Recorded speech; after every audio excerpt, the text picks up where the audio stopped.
Marvel Studios originally built a multi-year roadmap around Kang the Conqueror, only for the entire plan to completely disintegrate.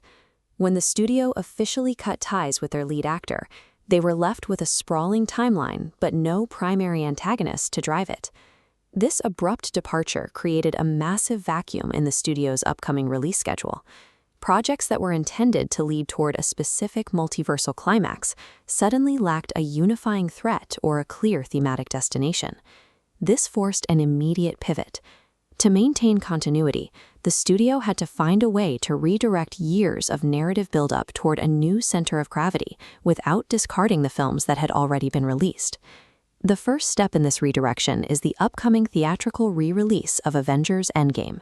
This screening is being used to establish a narrative bridge to Avengers Doomsday. By returning to the franchise's most successful point, Marvel can insert the context needed for the next phase of the multiverse. Director Joe Russo confirmed at the Cannes International Film Festival that this version contains new footage. He described the addition as a critical companion story that functions as a direct setup for the arrival of Dr. Doom. Leaks regarding this new footage suggest an extended conversation between Steve Rogers and Scott Lang. The scene focuses on the potential for catastrophic timeline branching caused by their use of the quantum realm. Reevaluating Endgame in this context suggests that the film's conclusion was not the definitive ending it appeared to be. Instead, it seems to be the moment Steve Rogers initiated a sequence of events that the studio is only now beginning to reveal. To understand what Steve was doing during his absence, we have to look at the condition of the equipment he brings back to the bench in 2023. At the height of the battle for Earth, Thanos used his double-edged blade to systematically shatter Captain America's shield. When Steve Rogers eventually left to return the Infinity Stones, he did so without his primary weapon. However, the shield Old Man Steve hands to Sam Wilson is physically whole but deeply scarred.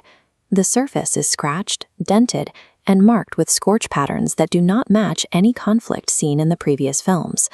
If Steve had spent 70 years in a peaceful, hidden retirement with Peggy Carter, the vibranium should be pristine. There is no domestic explanation for why a new shield would be returned in such a heavily weathered state. This physical state implies that Steve's time in the past was defined by a conflict the audience never saw. The damage on the metal suggests he was active in a war that hasn't been recorded in the main timeline. By staying in the past, Steve created a branch reality, diverging significantly from the history we know. These diverging branches can lead to an incursion, a collision where two realities overlap, leading to mutual destruction. His choice potentially triggered this collapse. This is where Dr. Doom enters the narrative. Doom often intervenes in failing realities to impose his own structure, and a timeline destabilized by a displaced Avenger would be a primary target for his version of order. Rumors regarding Doom's motivations suggest he is tracking a specific anchor within that branch. In this theory, Steve's offspring in the alternate 1940s becomes the central figure Doom needs to control the collapsing reality. Steve Rogers' decision to prioritize his own happiness may have inadvertently provided the opening for the multiverse's most dangerous threat to take hold. The state of the shield suggests a different history for Old Man Steve. The damage aligns with a scenario where he didn't just retire, but fought his way through the multiversal wars that Dr. Doom is now bringing to the main timeline. If this theory holds, the shield Sam Wilson now carries has already seen the end of the world. It is the equipment of a soldier who has already survived the events of Doomsday in another reality. This explains Steve's quiet demeanor on the bench. Having already witnessed the cycle of multiversal war, he understands that his role is no longer to fight, but to provide the next generation with the tools they will need for the conflict he knows is inevitable. Old Man Steve is a veteran who has returned from a future war to the present day.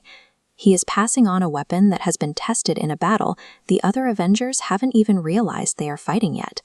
This shift in the story allows Marvel to reposition the franchise by grounding the new multiversal stakes in the history of its most established characters. The cinematic universe was built on the choices and tensions between Tony Stark and Steve Rogers. Their ideologies formed the foundation of every major victory and defeat for the Avengers. By centering the new saga on the consequences of Steve's final mission, the studio ensures the narrative remains connected to its origins. The future of the multiverse is being told through the unfinished business of the past. The franchise is returning to the decisions made during its highest point. In the reflection of Steve Rogers' supposed happy ending, we are seeing the first glimpses of a world under the shadow of Dr. Doom.